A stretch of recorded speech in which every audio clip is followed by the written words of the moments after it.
Stewart Fulton here in Japan, sending you the best news, reviews, previews, interviews, all the views from the land of the rising sun, pro wrestling, pro grappling, kickboxing, mixed martial arts, and especially a focus on those who are responsible for releasing the Kraken.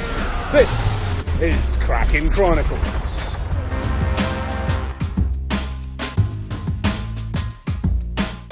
Stewart Fulton here in Japan, and today's guest is an Australian Muay Thai fighter and kickboxer. No, more than that, he's the unified Muay Thai super lightweight world champion with both the WBC and WMC world titles around his waist. And he recently just took the Rise World Super Lightweight Championship out here in Japan, where he well and truly released the Kraken.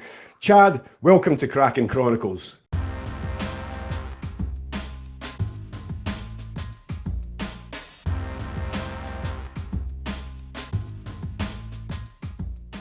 Thank you very much. I'm proud to be a part of it, and I'm excited to answer a few questions and have a little chat.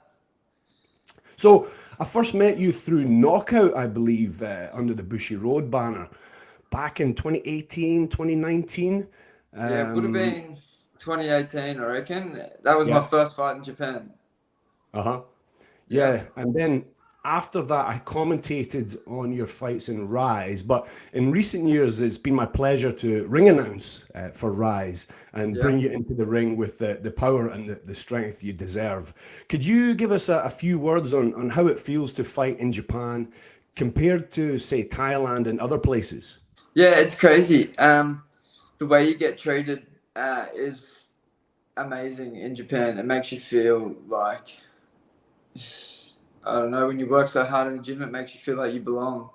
In a way, it's amazing. It's everything you dream about as a 10-year-old kid when you're growing up, and it's everything you see on TV. Like Japan and fight sports is amazing. They support their country so well. Where I go down to the street here in Australia, and no one has a clue who I am, but I go down to 7-Eleven or Family Mart in Japan. Everyone's Chado, Chado, Chado. It's great. It's really, I love it. It's my favorite country to fight, and especially when I do fight, I believe the judging is so honest, so fair.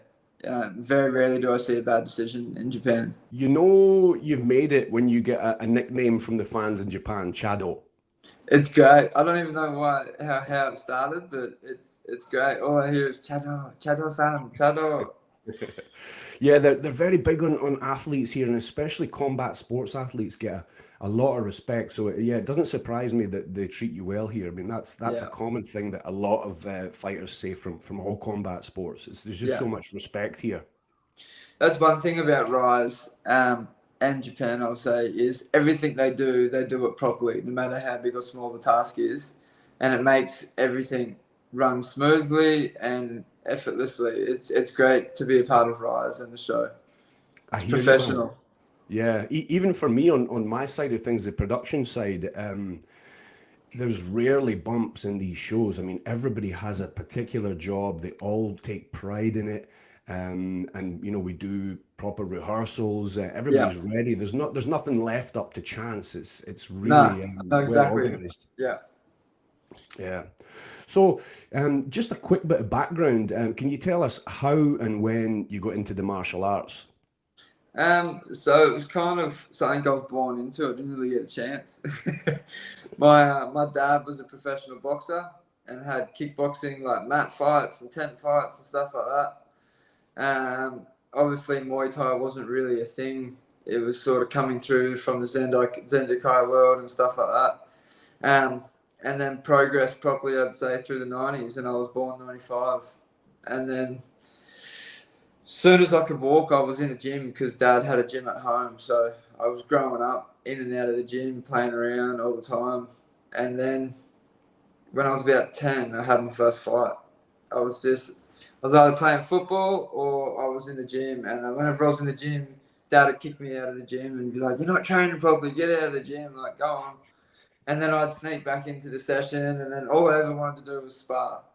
So I would just spar and spar. So Dad would stick me in the ring, And as he takes class, rotate the boys through, and I'd just spar all of them for a couple of 100 rounds every night, round Wow. after round. That was how I Wow. learned to fight, actually. Yeah, just a little kid sparring every day. Yeah, out here in Japan, I've seen a lot of kids training from a really young age, wrestling, judo, karate, and now Brazilian jiu-jitsu as well, kickboxing also. It's a tough one for kids because they're motivated and they want to do it, but they're often a lot more emotional about it, you know. Yeah, They can't. It's difficult for them to understand that feeling of digging deep and bringing out the inner warrior. Yeah, and absolutely. being born into it like yourself, you know it only too well. Yeah, definitely think bringing that inner warrior out is something that you need to learn how to harness.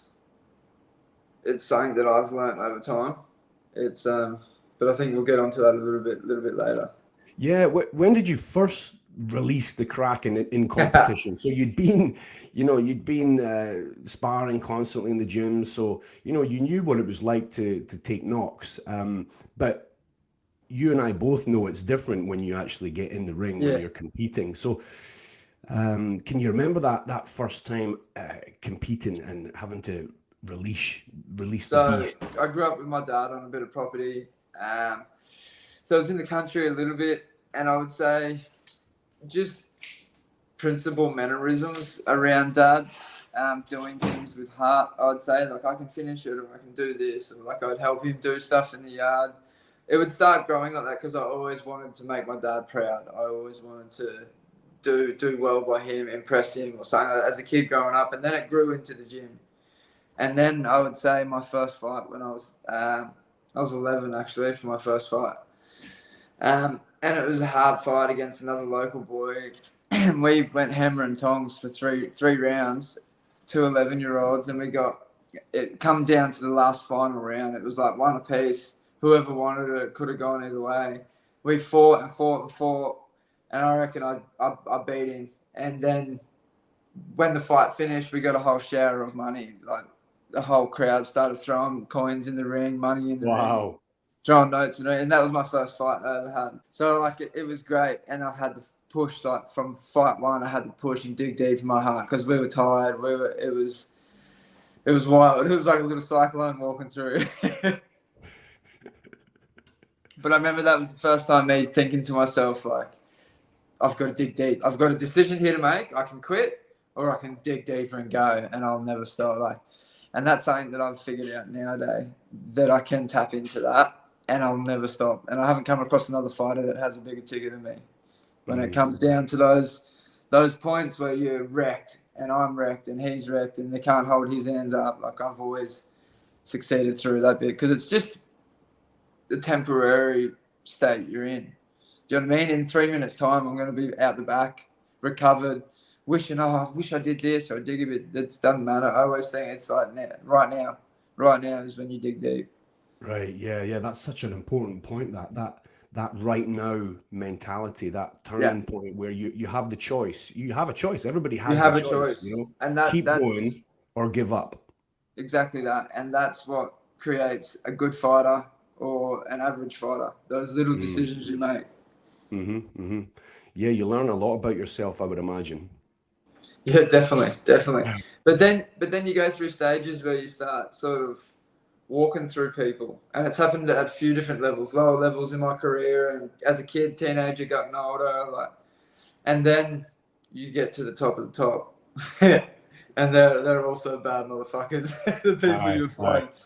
Yeah, Yeah, because like it's they're coming in with exactly the same mentality and yeah, often the same training background as you. They've worked hard for it for a long, long time, and they know what the feeling of releasing the Kraken.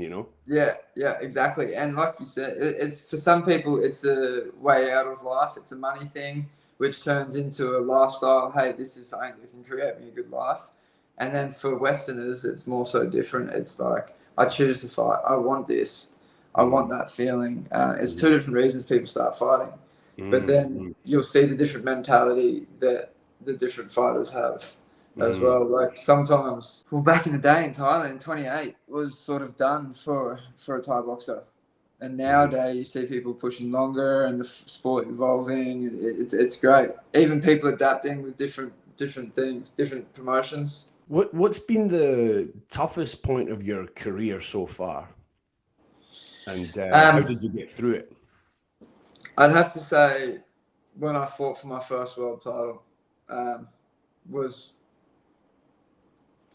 would be my first WBC world title. I fought for it at Lumpini Stadium against a boy that was from the weight division above, and he come down to the weight division that I was in and had a hard fight, which I thought I won. They give it to the other boy, and then only 10 days later, I got a phone call from Kevin Noon, and he's like, "Can you we got a fight that's happening? Can you fight it for the 70-kilo world title?" And I was like, "Oh, mate, I've been playing up. I've been a naughty boy." And then he goes, "No, you're right. All good, all good." So that was all on. I fought for that 10 days later, and then got beat by a 70-kilo fighter, which I believe I won the fight even more so than the others. Then I had another fight in between, had a win, and then I went to France and I fought for the WMC world title against another big boy. I was fighting in the wrong weight division. That's what my problem was. And at the time, they were my chances at glory, if that makes sense. Like, it was everything. So I lost my 2 world titles I've wanted since I was a little kid, and I had 3 shots at them. I moved gyms after that last one. And then COVID sort of hit like maybe 1 month after we moved gyms. So couldn't afford to live in Thailand, so we ran back to Australia. Mm. And then I started at this gym here where I'm at now with Strikeforce, Mark Pease, and it's been the greatest decision of my career. He works for me, if that makes sense. He doesn't care what any other promoter, anyone else says. It's between me and him, what we're doing, our little path, and he does nothing but tries to create the best output for me. So, like, going through those tough times, obviously there's a bit of bad luck in there as well. How how do you get through it? Do you just trust the process? Do you just stick your head down and keep training? Um, yeah, what goes through your mind? Um, fuck it all. So I practically walked away from the sport. I'd say, like, not Right. walked away from it, just had enough. Like, my dreams were crushed, and I Mm, was 26 or 25, COVID, and then I was back at home working on the tools. I was laying pipe as a pipe layer, right, right. and then one of my mates here on the coast, he owns a gym, Richard Walsh. It's actually Nathan Corbett's trainer. Um, he called me and he was like, "Mate, what are you doing? Like, I'll get you back here on the coast. I'll get you back. Like, come train, come kick some pads." And I was pretty fat then by that weight. And he sort of just got me back around it. And like, Muay Thai runs through my veins, man. It's in my blood. I'm born in a gym. It's no matter where I go, I couldn't get away from it. I can't get away from it. I can't stop thinking about it. I breathe it. I live it. Fight sports is my life. It's who I am. So then the fire started building properly, and then we were back into it. And I almost went boxing, actually. I had a boxing fight lined up. I know that feeling once it becomes part of your life like that, you can say, that's it, and walk away, but you It's never easy. can really walk away. It's not as easy as that. I'm one of those people, say you're trying to open a chip packet and you're struggling, and the chip packet's beating you, and it's like, fuck, I'm not going to stop until I get it, or something like that. Where it's like, I felt uncompleted or unfinished when I hadn't won myself those world titles. Right. And Yeah. it was hard, man, for me to win a world title, but I earned it and made it so much better when I Yeah. did finally win. It was Yeah. amazing. Yeah. Yeah, it's amazing to hear stories like that, because the vast majority of the people on Earth can't imagine what it takes. I mean, there's only a few people on the planet that can Yeah. compete at your level in combat sports, and it's very difficult for most people to understand. But to hear it like that, yeah, it's beautiful. Yeah. Let's talk about the Rise World Super Lightweight title match against Panamrun Katmukau. Now, before we get actually into that, leading up to it, this year has been quite a tough one for you, right? Yeah, the ending of the year sort of all come at me at once. On November 18, I defended my WBC world title here in Australia, down in Melbourne. Was a hard fight, but I had a 10-week training camp for it, and it was my world title. It's my first defense. Do you know what I mean? I got my honors on the line. I got to. It's my time to shine. I want to show that I can defend, not just retain it once or something. And there was a fair bit of feud happening between the other opponent and myself. Just, you know, he went about things differently over social media, and I didn't like it. I'm not one to talk on social media and sort of call people out, but it upset me, I guess. So we trained extra hard and we grinded extra hard and we had everything, game plans, everything. And when it come to fight night, holy hell, it was amazing. I was getting my hands wrapped out the back, and then I started bawling. Like, it was just like everything I've worked towards just is happening right now. Everything that means everything in the world to me is happening right now. This is the decisions where heroes are made. Literally, we're little kids. Like, when I was a little kid watching the boys fight at Evolution, and that, it was amazing for me growing up in that era. Yeah, that's amazing, man. At the end of the year as well, and then straight into Japan a month later. And then 1 month later, 4 weekends later, in the first fight, my shin split open. I probably needed about 5 stitches in my shin in the first fight. So then we had to train for a whole month to fight the greatest southpaw in the world with no right kick. And it didn't get stitched up. It got glued up as well because the doc had left.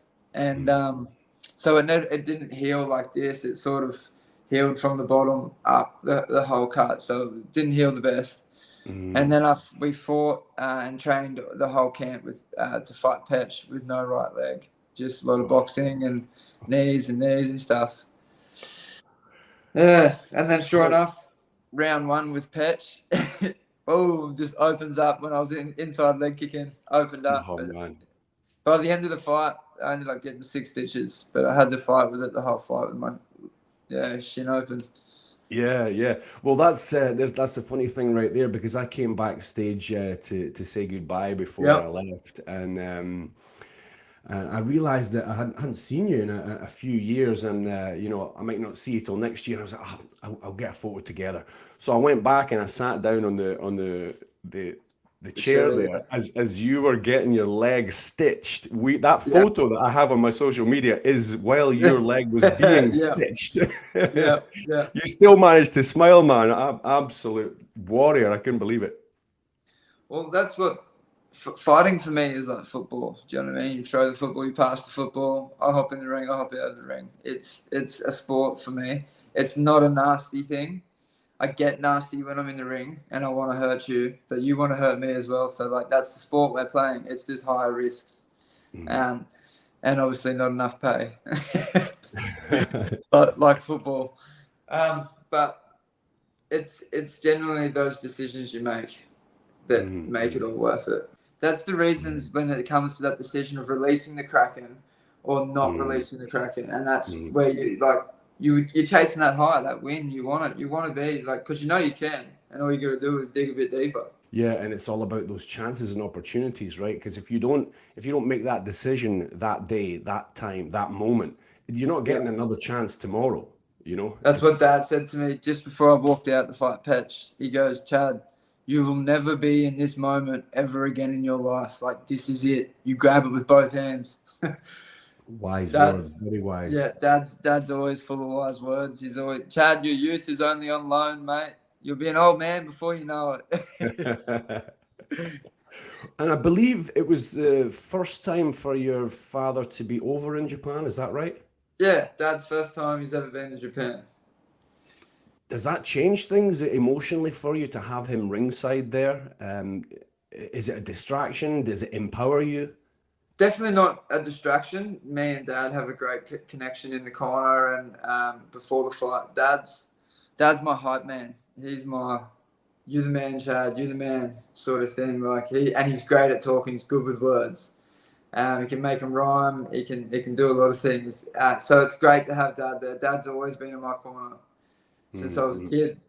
I had my first 21 fights with Dad, and then I moved overseas and had another, I don't know, 30 or 40, and now I've had another 15 or so with Dad. That was my 80th fight for Pitch. A lot of fight camps, a lot of weight cuts. Yeah. When you go through that kind of stuff, you're basically one and the same thing, right? It's not just you, it's the team. You are the team. Yeah. It's the whole circle going through it, yeah. So the other thing here is the former Rise World Super Lightweight Champion, Pej Panamron Kiatmukau. You have a background with him, right? He wasn't just an opponent coming in to face. Nah. Me and Pej are quite good mates. We've done couple of other trips and fought on the same card on Rise and stuff. Like say when he fought Haraguchi twice and all that sort of stuff. We've spent a lot of time together and we built a pretty good friendship.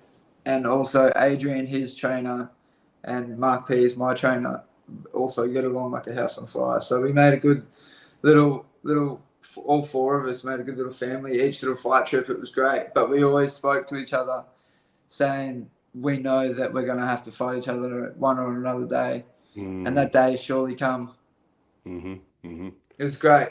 I'm so proud of myself. Yeah. I saw the electricity in there because it was a title fight. So, that always changes the dynamic of things. But part way through the fight, he, when you caught him or when he caught you, he stuck his tongue out and there was a kind of wink, there was a kind of knowing, seen this, been here, training, kind of nod to each other, Yeah. So he's a very good looking Thai. I think he's very, very good looking Thai. So he's got really nice white teeth and everything. So I think he's got a very noticeable face when you smile, if that makes sense. Lots of people have mentioned exactly what you just mentioned to me since the fight.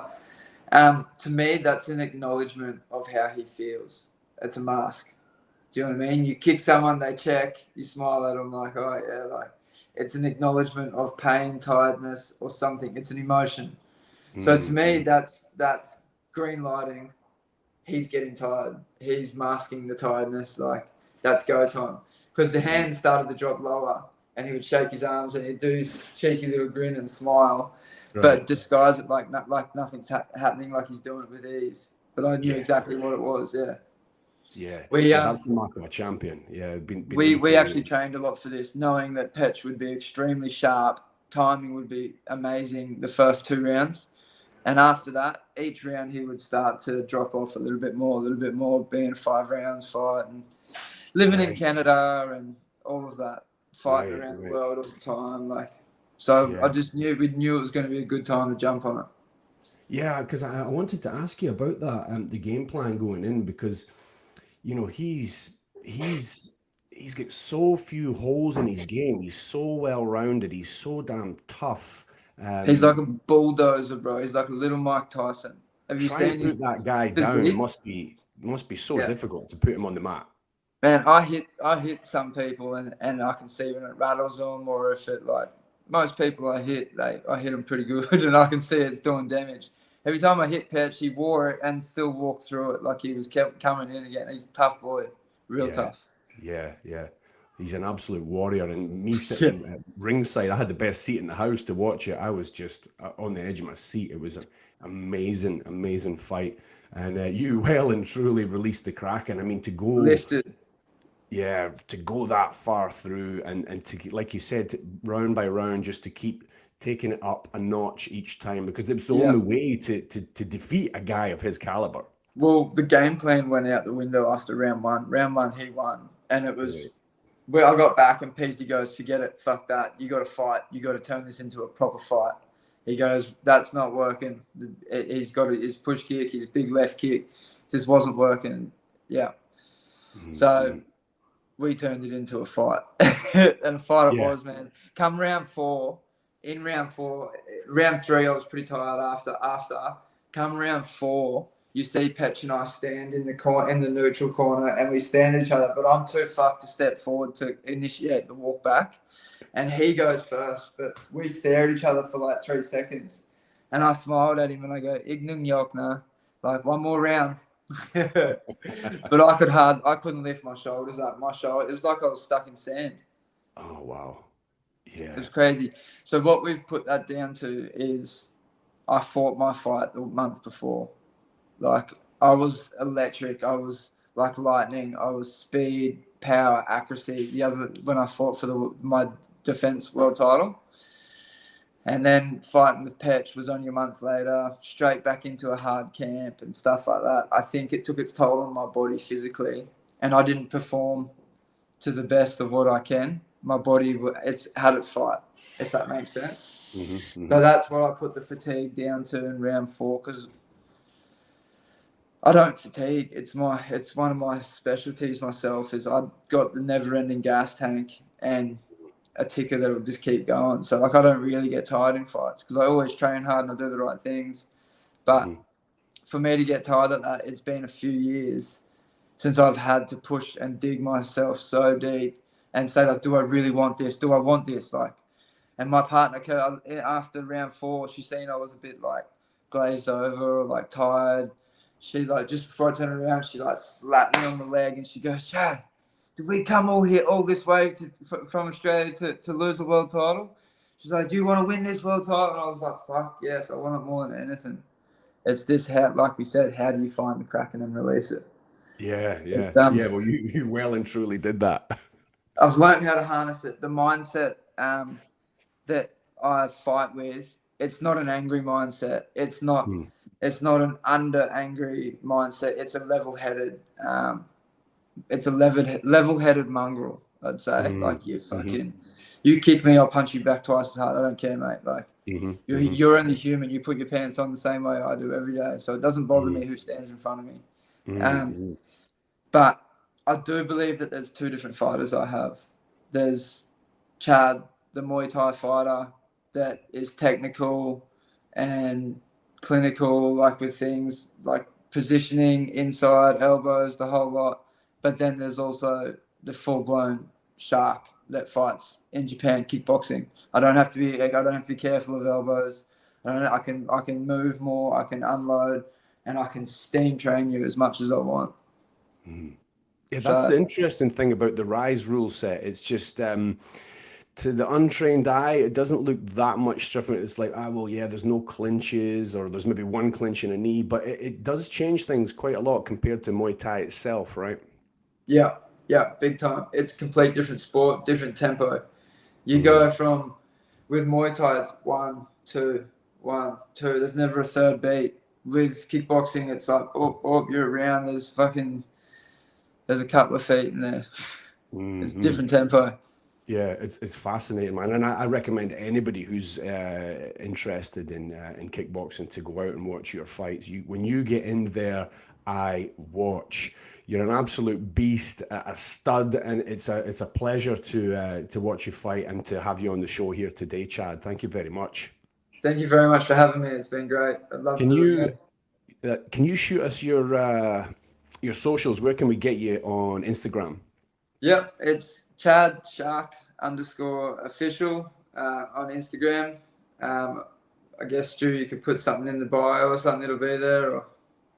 Sure. Yep. I appreciate all the help and the support from everyone around the world. It's I feel like I've been a bit of an underrated fighter my whole career that no one ever hears about. Kept in a little corner just because I'm not a mouthy person or anything.